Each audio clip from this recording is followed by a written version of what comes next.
सोचिए एक पल के लिए, एक आदमी जेल में बंद है, तिहाड़ से गुजरात की साबरमती जेल में। बाहर नहीं निकल सकता, फोन नहीं कर सकता, मिल नहीं सकता किसी से। और फिर भी दुनिया के दूसरे कोने में कनाडा की एक शहर में एक गुरुद्वारे के पार्किंग लॉट में एक आदमी को 34 गोलियां लगती हैं। वो वहीं मर जाता है और उसकी मौत के कुछ ही घंटों बाद हजारों मील दूर बैठे किसी ने एक वीडियो भेजा जिसमें वो लाश दिखती थी। यही है वो सवाल जिसने पूरी दुनिया को हिला दिया। क्या भारत ने एक जेल में बंद गैंगस्टर का इस्तेमाल किया अपने दुश्मनों को खत्म करने के लिए? क्या अजीत डोवाल जैसे शातिर जासूस ने लॉरेंस बिश्नोई जैसे खूनखार गैंगस्टर को एक हथियार की तरह यूज किया? और अगर ऐसा हुआ तो ये कहानी कहां से शुरू होती है? पहले बात करते हैं उस आदमी की जो इस पूरी कहानी का सेंटर है, अजीत कुमार डोवाल। वो कोई ऑफिस में बैठकर फाइल्स पलटने वाले ऑफिसर नहीं है, वो फील्ड में उतरते हैं खुद। उनकी सबसे बड़ी कहानी आई 1988 में। पंजाब में खालिस्तानी प्रोटेस्ट अपने चरम पर था। जरनैल सिंह भिंडरावाले के बाद भी आग बुझी नहीं थी। गोल्डन टेम्पल अमृतसर एक बार फिर हथियारबंद मिलिटेंट्स का अड्डा बन चुका था। ऑपरेशन ब्लैक थंडर की जरूरत थी और अजीत डोवाल ने कुछ ऐसा किया जो किसी की कल्पना में भी नहीं थी। वो एक रिक्शा पुलर बनकर गोल्डन टेम्पल के बाहर पहुंच गए, वहां बैठे, नजर रखी और फिर आईएसआई एजेंट का भेस बनाकर सीधे अंदर घुस गए। खालिस्तानी मिलिटेंट्स के सामने खड़े हो गए, उन्हें पाकिस्तान की मदद का भरोसा दिलाया और चुपचाप हर जगह का मैप अपने दिमाग में बना लिया। कितने लोग हैं, किस पोजीशन में हैं, कौन से हथियार हैं। वो जानकारी जब भारतीय सुरक्षा बलों को मिली तो ऑपरेशन ब्लैक थंडर सफल हुआ। मिलिटेंट्स ने सरेंडर किया, टेलीविजन पर उनके हाथ उठे हुए दिखे और पंजाब में खालिस्तान आंदोलन की कमर टूट गई। साल बदले, दशक बदले। 2014 में नरेंद्र मोदी सत्ता में आए और अजीत डोवाल को बनाया गया नेशनल सिक्योरिटी एडवाइजर, इंडिया का सबसे ताकतवर सुरक्षा सलाहकार। और तब से जो डॉक्ट्रिन आया उसे कहते हैं डिफेंसिव ऑफेंस, यानी अगर कोई हमला करेगा तो भारत चुप नहीं बैठेगा, वो वहां जाएगा जहां से अटैक हो रहा है और जवाब देगा। 2016 में पाकिस्तान ऑक्यूपाइड कश्मीर में सर्जिकल स्ट्राइक्स हुई। डोवाल उसके आर्किटेक्ट माने जाते हैं, लेकिन एक सवाल था जो हमेशा बाकी रहा, खालिस्तान का सवाल। भारत की नजर में खालिस्तान प्रोटेस्ट एक टेररिज्म है, लेकिन उसके कई बड़े चेहरे कनाडा में बैठे थे, कनाडा की जमीन पर, कनाडा की आजाद हवा में। और इंडिया कुछ नहीं कर सकता था, या शायद कर सकता था। अब आते हैं उस दूसरे आदमी पर जो इस कहानी का दूसरा किरदार है, लॉरेंस बिश्नोई। असली नाम बलकरण ब्रार, जन्म 12 फरवरी 1993, फाजिल्का पंजाब के एक छोटे से गांव दुतारावाली में। बिश्नोई समुदाय एक ऐसा हिंदू जाट समुदाय जो एनवायरनमेंट और नेचर की रक्षा के 29 सिद्धांतों पर चलता है। उनके पिता पहले हरियाणा पुलिस में कांस्टेबल थे, बाद में खेती करने लगे। कोई नहीं सोच सकता था कि इस घर का बेटा एक दिन इंडिया का सबसे बड़ा गैंगस्टर बनेगा।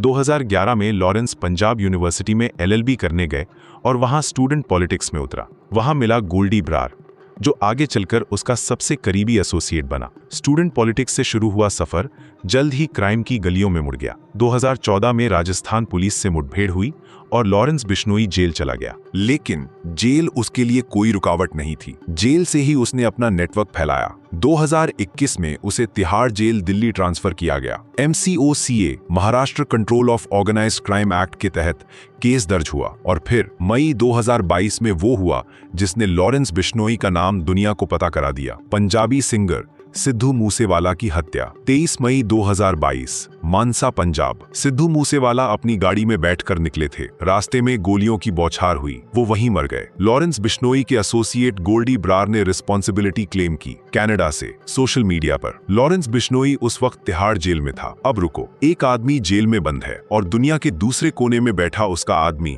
एक मशहूर गायक की हत्या क्लेम करता है। इसका मतलब है लॉरेंस बिश्नोई जेल में रहकर भी अपना पूरा नेटवर्क चला रहे हैं। कैनेडियन ऑफिशियल्स ने बाद में कहा कि बिश्नोई साबरमती जेल गुजरात में रहते हुए एक ऐसे नेटवर्क को कंट्रोल कर रहा है जिसमें करीब 700 से 800 मेंबर्स हैं, इंडिया में, कनाडा में, यूरोप में, अमेरिका में। ये कोई छोटा गैंग नहीं है, बल्कि एक ट्रांसनेशनल क्रिमिनल ऑर्गेनाइजेशन है। और यहीं पर इंडिया कनाडा की कहानी शुरू होती है। 18 जून 2023, सरी, British Columbia, Canada. Hardeep Singh Nijjar, एक सिख लीडर, 45 साल की उम्र, गुरु नानक सिख गुरुद्वारे के प्रेसिडेंट, जो खालिस्तान टाइगर फोर्स के मुखिया हैं। वो इंडिया की नजर में एक टेररिस्ट है और कनाडा की नजर में एक नागरिक। वो उस शाम गुरुद्वारे से निकलकर पार्किंग लॉट में पहुंचा अपनी डॉज रैम ट्रक में। तभी 2 मास्क्ड गनमैन आए और उस पर 34 गोलियां चलाईं। 34 गोलियां। निज्जर की मौत वहीं हुई। उसी रात हजारों माइल्स दूर एक रॉ ऑफिसर ने अपने कॉन्टैक्ट को एक वीडियो क्लिप भेजी जिसमें वो गोलियों से छलनी बॉडी दिखती थी। ब्लूमबर्ग की एक डिटेल रिपोर्ट के मुताबिक उस वीडियो के साथ मैसेज था कि पन्नून अब ज्यादा सावधान हो जाएगा, इसलिए उसे कोई चांस नहीं देना। गुरपतवंत सिंह पन्नून, निज्जर का दोस्त जो न्यूयॉर्क में बैठा एक और खालिस्तान सपोर्टर है, अब वो अगला निशाना था। लेकिन FBI ने उस प्लॉट को टाइमली इंटरसेप्ट कर लिया। US में उस रॉ ऑफिसर विकास यादव पर आरोप लगाए गए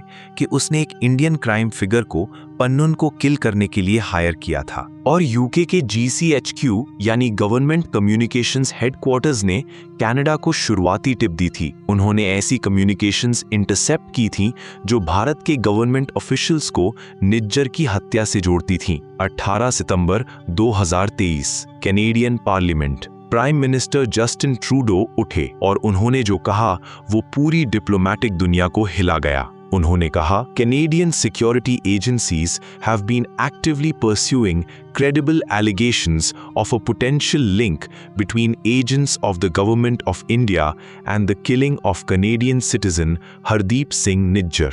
किसी कैनेडियन PM ने कभी ऐसा नहीं कहा था। इंडिया ने तुरंत इस बात को एब्सर्ड कहकर रिजेक्ट किया, कहा कि ये सब खालिस्तानी सिंपैथाइजर्स को प्रोटेक्ट करने की कोशिश है। कनाडा पर आरोप लगाया कि वो एक्सट्रीमिस्ट्स को पनाह दे रहा है। दोनों देशों ने एक दूसरे के डिप्लोमैट्स निकाले। इंडिया कनाडा रिलेशंस की हिस्ट्री में सबसे बुरा दौर शुरू हो गया। लेकिन ये सिर्फ शुरुआत थी, असली खेल अभी बाकी था, और वो खेल हुआ एक सीक्रेट रूम में सिंगापुर में 5 घंटे तक। 12 अक्टूबर 2024 सिंगापुर, एक सीक्रेट मीटिंग। वॉशिंगटन पोस्ट ने रिपोर्ट किया कि NSA अजीत डोवल एक 5 आवर लॉन्ग बैठक में थे। Canadian NSA Nathalie Drouin, deputy foreign minister David Morrison और RCMP के सीनियर ऑफिशियल्स के साथ 5 घंटे। उस मीटिंग में कैनेडियंस ने एविडेंस रखा और उन्होंने बताया कि लॉरेंस बिश्नोई के नेटवर्क्स को इंडिया ने निज्जर की हत्या और दूसरे 6 सेपरेटिस्ट पर अटैक्स के लिए यूज किया है। और कैनेडियन ऑफिशियल्स ने बाद में बताया कि डोवल ने शुरू में ऐसे रिएक्ट किया जैसे उन्हें लॉरेंस बिश्नोई का नाम ही पता नहीं था, pretended not to have any idea who the guy was. लेकिन फिर थोड़ी देर बाद डोवल ने खुद लॉरेंस बिश्नोई के बारे में डिटेल्स बताने शुरू किए, फैक्ट्स, फिगर्स और एनेक्डोट्स। उन्होंने कहा कि Bishnoi capable of orchestrating violence from wherever he is incarcerated है और was known to be up to no good from his jail cell. रुकिए, अगर आपको किसी के बारे में पता नहीं तो आप उसकी इतनी डिटेल्स कैसे जानते हैं?